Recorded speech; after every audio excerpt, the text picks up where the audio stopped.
Good morning बच्चों। आज 11वीं के अर्थशास्त्र में हम देखेंगे स्वतंत्रता के पूर्व की स्थिति जो हमारे देश में थी वो। तो उसमें हम कारण पढ़े हैं, उसमें देखोगे गतिहीन अर्थव्यवस्था। गतिहीन अर्थव्यवस्था में हम देखते हैं प्रति व्यक्ति आय। गतिहीन अर्थव्यवस्था मतलब है अर्थव्यवस्था की जो गति है वो बिल्कुल ही कम गति पकड़ना। बिल्कुल मतलब जो अर्थव्यवस्था हमको गति जिस रूप में पकड़ना है स्वतंत्रता के बाद जो है वैसी स्थिति नहीं हुई। गति बहुत ही धीमी है जिसमें गरीबी तो गरीबी ही रहेगा और बदतर स्थिति खाने को ही लाए। कई ऐसे हो गए जो गरीबी में ही मर गए, धन तोड़ गए। यहाँ पर अकाल भी अधिक पड़ा। उस समय की स्थिति कृषि में दबाव अधिक था और अकाल की स्थिति बहुत हुई तो बहुत लोग भूखे ही मर गए थे। तो गतिहीन अर्थव्यवस्था में हम देखेंगे प्रति व्यक्ति आय बहुत कम। जिस स्थिति से बढ़ना चाहिए वो बिल्कुल ही नहीं बढ़ा। वो जैसे था वैसे ही सिर्फ 5% इसकी बढ़ोतरी हुई जो बहुत ही कम है। ऐसी स्थिति में जो कृषि का विकास नहीं हुआ और बहुत लोगों को भूखे मरना पड़ा, क्योंकि 5% वृद्धि होना बिल्कुल ही नहीं के बतौर है। जनसंख्या का व्यावसायिक वितरण। जनसंख्या का व्यावसायिक वितरण हम देखेंगे। जनसंख्या तो देश में थी परंतु ज्यादातर लोग गांव में रहते थे, शहर में नहीं रहते थे। तो शहर में जो काम होता था उसमें वो काम नहीं कर पाते थे। ज्यादा से ज्यादा गांव में रहने से व्यावसायिक उन्नति नहीं हो पाया, क्योंकि लोग ना शिक्षित हुए, ना उसको प्रशिक्षण दिया गया, ना व्यवसाय का ज्ञान दिया गया। तो ज्यादातर लोग गांव में रहते थे। जनसंख्या होने के बावजूद व्यवसाय में लोग कम जुड़े। जो व्यवसाय में, क्योंकि उसके लिए बहुत पूंजी की भी आवश्यकता होती है, पढ़ने की भी जरूरत है, प्रशिक्षित की भी जरूरत है। तो इसमें बहुत कम लोग आए जिससे इसका विकास नहीं हो पाया। परंपरागत कृषि तकनीकी, जो हमारी कृषि की व्यवस्था थी वो बहुत परंपरागत हुआ, क्योंकि जैसे ही वही लकड़ी के बने हल का उपयोग करते थे, वही दुबले पतले बैलों का प्रयोग करते थे, जिससे जो है उत्पादन नहीं बढ़ता था। क्योंकि जिस स्थिति से वो लोग खेती करते थे उससे उत्पादन बिल्कुल ही नहीं बढ़ता था। और कभी कभी ऐसी स्थिति आ जाती थी, अकाल हो गया, बाढ़ में नुकसान, तो ऐसी दशा में कई भयंकर अकाल पड़ा था। उस समय बहुत लोग भूख से भी मर गए थे। तो उसके कारण भी अर्थव्यवस्था गतिहीन रही। कमजोर औद्योगिक ढांचा, जो उद्योगों का ढांचा तो था बहुत ही कमजोर था, क्योंकि उस समय द्वितीय विश्व युद्ध में इस प्रकार की व्यवस्था थी कि हमारे देश के जो भी मशीन थे, हमारे देश में मशीन तो बनता ही नहीं था, बनता था विदेशों से हम मंगाते थे। और उस समय युद्ध की स्थिति थी तो हम कहीं से मंगा भी नहीं पाते थे। न मंगाने के कारण हमारे जो पुराने मशीन है उसी से काम चलाना पड़ा, और जिससे उत्पादन जो है कम होता था, खर्चा अधिक होता था। उसी से हमको मजदूरों को भी चलाना है और कम उत्पादन करना है। कम उत्पादन में लागत अधिक आता था। ऐसे करते करते धीरे धीरे उद्योगों को भी बंद करना पड़ा, क्योंकि हम मशीन अगर बिगड़े हुए हैं उसको बनवा नहीं सकते, नए मशीन मंगा नहीं सकते। और उसी मशीन से हमको काम चलाना था, जिसमें समय अधिक लगता था, उत्पादन कम होता था, उसमें लागत अधिक आता था। तो मजदूरों को भी हम सही से काम नहीं दे पाते थे। तो उस स्थिति में हमको बहुत सारे उद्योगों को उस समय बंद करना पड़ा, क्योंकि घाटे की उस समय व्यवस्था हो गई थी, घाटे की स्थिति हो गई थी। तो इसीलिए उस समय की अर्थव्यवस्था बहुत ही धीमी थी, गतिहीन थी। अब देखते हैं अर्ध सामंती अर्थव्यवस्था।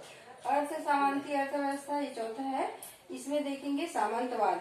उस समय की अंग्रेजों ने सामंतवाद प्रथा, जमींदारी प्रथा, लोगों की जमीनों को उसके नाम न रखे जमींदारों को सौंप देते थे। जमींदार जो है उसमें से लगान वसूल करते थे, लगान उसको दिया जाता था। लगान के तौर में अपने 3 हिस्से को वो लगान के रूप में दे देते थे। और ऐसे में काश्तकार जो ये है थे, कारीगर थे, उनकी भी स्थिति डावाडोल थी। वो भी अपने हिस्से का, अपने कमाई का कुछ हिस्सा उस सामंतवादी व्यवस्था में दे देते थे। उससे भी भारी नुकसान हुआ। स्थिति ऐसे आई कि उसको भी अपना काम बंद करना पड़ा। एक सामंतवादी व्यवस्था, और ये यहाँ पर हम देखेंगे कि इस व्यवस्था में बहुत सारे जो कृषि मालिक है उनको भी अपने हिस्से का जो अन्न था उसको जमींदारों को दे देते थे। ऐसी व्यवस्था बना के रखते थे कि वो कर वसूल उसी से करते थे। दूसरा है पूंजीवाद। पूंजीवाद में देखे कि व्यवस्था को देखते हुए उन्होंने पूंजीवाद की व्यवस्था को अपनाना शुरू कर दिया। पूंजीवादी व्यवस्था में पूंजीपति को बहुत सारे उद्योग का मालिक बना दिया था, और उस पूंजीवादी प्रथा में वो बहुत सारे उद्योगों को अपने ही काबू में रखते थे।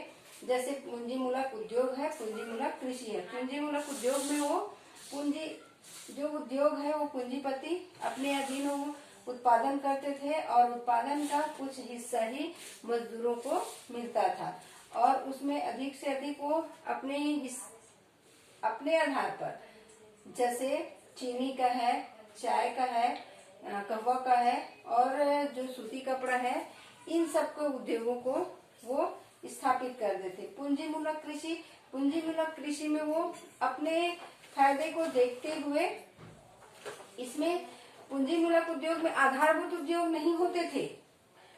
पूंजी तो रहते थे, पूंजीवादी व्यवस्था तो था, पूंजी तो था, परंतु उसमें आधारभूत जो व्यवस्था है उसकी कमी थी। आधारभूत उससे जुड़े हुए, जैसे चीनी उद्योग, कपड़ा उद्योग, ये तो खोल गए, परंतु उसके आधारभूत उद्योगों की कमी होने के कारण ये अर्थव्यवस्था नहीं बढ़ी। पूंजी मूलक कृषि, ऐसी कृषि उत्पादन जिसमें व्यापारिक कृषि हो, अन्न का उत्पादन नहीं, इसमें व्यापार हो सके। कपास का है, गन्ना का है, ऐसे वस्तुओं का कृषि को बढ़ावा देने लग गए। तो ये हो गया अर्ध सामंती अर्थव्यवस्था। इसमें अर्ध सामंती इसलिए कहा गया है कि इसमें पूंजीवादी भी था और समाजवादी था, सामंतवादी था, तो अर्ध सामंतवादी की व्यवस्था कही गई। अब देखते हैं घिसी हुई अर्थव्यवस्था। घिसी हुई अर्थव्यवस्था को देखते हैं, जिस अर्थव्यवस्था में मशीनें जो है घिस गई हो, पुरानी हो गई हो, वैसी अर्थव्यवस्था को घिसी हुई अर्थव्यवस्था कहते हैं। उस समय द्वितीय विश्व युद्ध के समय में बताई हूँ कि जो हम जहाँ से मशीन मंगाते थे, जहाँ हम व्यापार करते थे वहां से मशीन मंगाते थे या बिगड़े हुए मशीन को बनवाते थे, तो वहां पर द्वितीय विश्व युद्ध में स्थिति ऐसी थी कि कहीं हम आ जा नहीं सकते थे, मंगा नहीं सकते थे। ऐसी स्थिति हमको वहीं पर उत्पादन करना पड़ा, और उसी उत्पादन के कम उत्पादन भी होता था, क्योंकि अर्थ जो पुराने मशीन है कमजोर हो गया है, चलने के कगार में नहीं है, धीरे चल रहा है, तो उससे क्या है, उत्पादन कम होता था। उत्पादन कम होगा, समय अधिक लग रहा है, मजदूरी अधिक लग रहा है, उसमें लागत अधिक हो रहा है, और उत्पादन कम हो रहा है। लागत अधिक और उत्पादन कम होने से क्या है, उस वस्तु की कीमत अधिक होगा। अधिक कीमत होगा तो खरीदने वाले नहीं होगा, खरीदने नहीं वाले होगा तो बना के क्या करेगा। तो ऐसी स्थिति में उसको उद्योगों को वो तो बंद करना पड़ा। बहुत सारे उद्योगों को उस समय बंद करना पड़ा। अब देखते हैं विच्छेदित अर्थव्यवस्था या भारतीय अर्थव्यवस्था पर देश के विभाजन का प्रभाव। पांचवा है, तो हमारे जो अर्थव्यवस्था है वो विच्छेदित हो गया, विभाजित हो गया भारत और पाकिस्तान में। पहले तो बर्मा देश विभाजन में हुआ, अपना एक स्वतंत्र राष्ट्र बना लिया, उसके बाद भारत और पाकिस्तान का विभाजन हुआ। तो उस समय की स्थिति हमारी अर्थव्यवस्था पर क्या प्रभाव डाला उसको हम देखेंगे। पहला है खाद्य समस्या। जब भारत देश विभाजित हुआ उस समय खाद्य की समस्या बढ़ गई, क्योंकि बहुत सारा खाद्य उत्पादन जो है, खेती जो है, अन्न का उत्पादन है, गेहूं का उत्पादन है, वो पंजाब से और पाकिस्तान में बहुत अधिक मात्रा में होता था। तो बहुत अधिक एरिया जो है पाकिस्तान में चला गया, तो हमारे देश में खाद्य की बहुत कमी होने लगी, क्योंकि उत्पादन जो क्षेत्र था वो बहुत सारा हिस्सा जो है पाकिस्तान में चला गया। तो खाद्यान्न की समस्या हमारे देश में बढ़ गई। दूसरा है कच्चे माल की समस्या। कच्चे माल की भी समस्या अधिक बढ़ गई, क्योंकि कच्चा माल जो है, बहुत सारे फैक्ट्री तो हमारे देश में था, भारत में, और जहाँ उत्पादन होता था कच्चा माल जहाँ से आता था वो पूरे पाकिस्तान में चला गया। तो इस स्थिति से पहले देखो, खाद्य समस्या इस कारण से भी हुआ कि बर्मा का भी विभाजन हुआ। बहुत सारे खाद्य की सामग्री उत्पादन जो है कृषि का, वो बर्मा में भी होता था। जो जूट का है, पटसन का है, चावल का है उत्पादन बर्मा में भी होता था। उस समय भी उसकी स्थिति खाद्य समस्या में आई, कच्चे माल में भी कमी उसी के कारण आई। बहुत सारे अहमदाबाद में, मुंबई में और पश्चिम बंगाल में बहुत सारे मिले थी, कलकत्ता में, परंतु फैक्ट्री यहाँ थी, परंतु कच्चा माल कहाँ से आता था? 75% कच्चा माल जो है पाकिस्तान से आता था। जो विभाजन के बाद पाकिस्तान बना वहां से आता था। तो 75% जो कच्चा माल है वहां से आता था। तो उत्पादन में तो फर्क पड़ेगा ही, क्योंकि हमारे देश में मिलें अधिक थी परंतु कच्चा माल वहां से आता था। तो इसी कारण उत्पादन कम हुआ और हमारे देश को आत्मनिर्भर बनने में बहुत समय लगा, क्योंकि धीरे धीरे हमारे देश में भी उत्पादन करते गए उस वस्तु का उत्पादन करते गए। जैसे पटसन है, चावल है, गेहूं है, ये जूट है, उसका उत्पादन गन्ना है, तो धीरे धीरे बढ़ोतरी किए, परंतु उस समय की स्थिति दयनीय थी। उद्योगों को हानि, कच्चा माल नहीं रहने से उद्योगों को हानि हुआ, क्योंकि कच्चा माल आएगा नहीं, कम है कच्चा माल, उसको उसमें उद्योग को चलाना, क्योंकि कम में कम समय तक चलाना और उसमें उत्पादन कम होना, उत्पादन कम होने से वो किसको मजदूर को दे, तो उसमें क्या है, वस्तुओं की लागत बढ़ जाती है।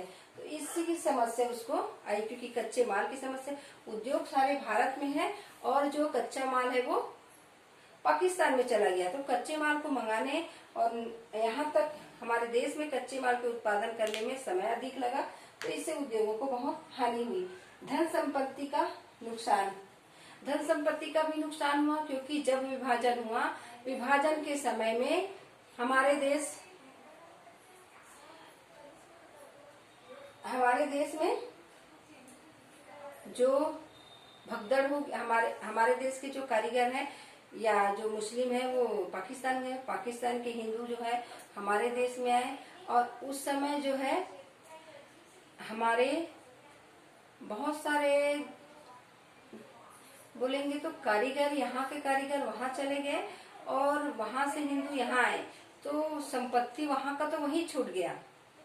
और उस समय बहुत भगदड़ भी हुआ, लूट मार हुआ, तो उस समय धन सब चीज का लूट मार हो गया, तो उसकी भी कमी हो गई, क्योंकि भगदड़ में जान तो जाती ही है, धन का लूट मार भी होता है, यहाँ वहाँ अदल बदल में धन संपत्ति का भी लूट मार हुआ, तो ये सब नुकसान धन संपत्ति का हुआ। पांचवा है परिवहन संबंधी कठिनाइयाँ। परिवहन संबंधी भी कठिनाइयाँ आई, क्योंकि बहुत सारे जो रेलवे लाइन है, 700-900 मीटर की रेल लाइन है, वो पाकिस्तान में चली गई, और दो व्यापारिक जो हमारे बंदरगाह है वो भी पाकिस्तान में चले गए, जहाँ से व्यापार अच्छे से होता था, तो इनका भी नुकसान हुआ विभाजन से। अब हम देखते हैं छठवां, कुशल कारीगरों की भी कमी। देश के विभाजन में बहुत सारे कारीगर मुस्लिम हुआ करते थे, मुस्लिम कारीगर जो है पाकिस्तान चले गए, उससे भी हमको बहुत सारा नुकसान हुआ, क्योंकि अच्छे कारीगर पाकिस्तान चले गए विभाजन के समय। अब देखते हैं संकुचित बाजार, बाजार भी संकुचित हो गए। बहुत सारे सामान जैसे चाय है, कहवा है, सूती कपड़ा है और जो शक्कर है, वो हम कहाँ बेचते थे? पाकिस्तान के बहुत सारे हिस्से में बेचते थे, बर्मा के हिस्से में बेचते थे। तो विभाजन के बाद हम वहाँ पर वो सामान नहीं बेच पाए, तो बाजार भी हमारा संकुचित हो गया। पूंजी बाजार पर प्रतिकूल प्रभाव पड़ा। पूंजी बाजार पर भी प्रतिकूल प्रभाव पड़ा, क्योंकि पूंजी की भी कमी आ गई। जब उत्पादन ही नहीं हो रहा है, हमारे जो व्यवस्था, हमारी जो स्थिति बहुत कमजोर, क्योंकि यहाँ पर उत्पादन ही कम हो रहा है, उद्योगों का भी विकास नहीं हो रहा है, तो पूंजी की व्यवस्था कहाँ से होगी? क्योंकि हम उत्पादन में ज्यादा ध्यान देने लगे, उत्पादन बढ़ेगा तभी हमारा उद्योग, कच्चा माल उसके लिए बनना चालू होगा, तो उससे पूंजी बाजार का भी प्रतिकूल प्रभाव पड़ा, क्योंकि बहुत सारा हम सामान जो है कच्चा माल पाकिस्तान से आता था और पाकिस्तान में भी बेचते थे, और जो फैला हुआ हमारी अर्थव्यवस्था है वो भी कमजोर हो गया। विदेशी ऋण की समस्या, विदेशी ऋण की भी समस्या आ गई। हम जब विभाजन हुआ तो ऋण की भी समस्या, विश्व बैंक में हमारे जो उसका भी, विश्व बैंक में जो हम पैसा जमा करते उसका भी बंटवारा हुआ। उसमें हमको 300 करोड़ पाकिस्तान को हमको देनी थी, परंतु वो आज तक नहीं दिए हैं। जब विभाजन होता है तो सभी का विभाजन होता है, भाई बंटवारे में जब होता है तो पैसे का, जमीन का, हर वस्तु का बंटवारा होता है। तो उसी के हिसाब से बैंक से जो ऋण लिए थे उसमें भी बंटवारा हुआ, विदेशी ऋण से भी बंटवारा हुआ। तो 300 करोड़ हमको पाकिस्तान हमको देता, परंतु वो आज तक हमको वापिस नहीं किया है। तो ये भी विदेशी ऋण की भी समस्या बनी हुई। तो ये देखें, किसी भी अर्थव्यवस्था जो विच्छेदित अर्थव्यवस्था है या भारत की जो विभाजन के बाद जो समस्या आई है वो बहुत गंभीर थी, क्योंकि बंटवारा होने के बाद बंटवारे में बहुत सारे धन संपत्ति उधर चले जाती है, उधर का इधर, तो अर्थव्यवस्था बहुत गड़बड़ा जाती है। ऐसी स्थिति में हम नहीं समझ पाते कि क्या करना है, कुछ फायदा होता है तो कुछ नुकसान भी होता है। तो उस समय हमको बहुत सारी समस्या का सामना करना पड़ा। खाद्य समस्या था, कच्चे माल की कमी थी, उद्योगों को हानि हो रही थी, क्योंकि कच्चे माल की समस्या थी तभी तो हानि होगा, क्योंकि उद्योगों को भी कच्चा माल चाहिए, आधारभूत उद्योग चाहिए, उसको उससे आधारित उद्योग का भी विकास हो तभी वो उद्योग चलेगा।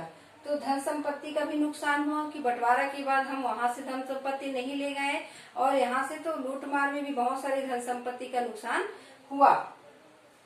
कुशल परिवहन संबंधी कठिनाई, बहुत सारे रेल लाइन और जो बंदरगाह है वो पाकिस्तान में चले गए। कुशल कारीगर जो है, अच्छे मुस्लिम कारीगर, वो पाकिस्तान में चले गए, तो उसके कारण भी ये समस्या उत्पन्न हुई। जो बहुत सारे उद्योग में कारीगर, अच्छे अच्छे कारीगर थे, वो कुछ वस्तु बनाते थे, वो कहाँ चले गए? पाकिस्तान चले गए। उसकी भी कमी हो गई, हमको सीखने में समय लगा, हमको प्रशिक्षित करने में समय लगा, तो उससे क्या है, उत्पादन में भी कमी आता गया, क्योंकि हमको सीखने में समय लगा, उसके लिए प्रशिक्षित करने में।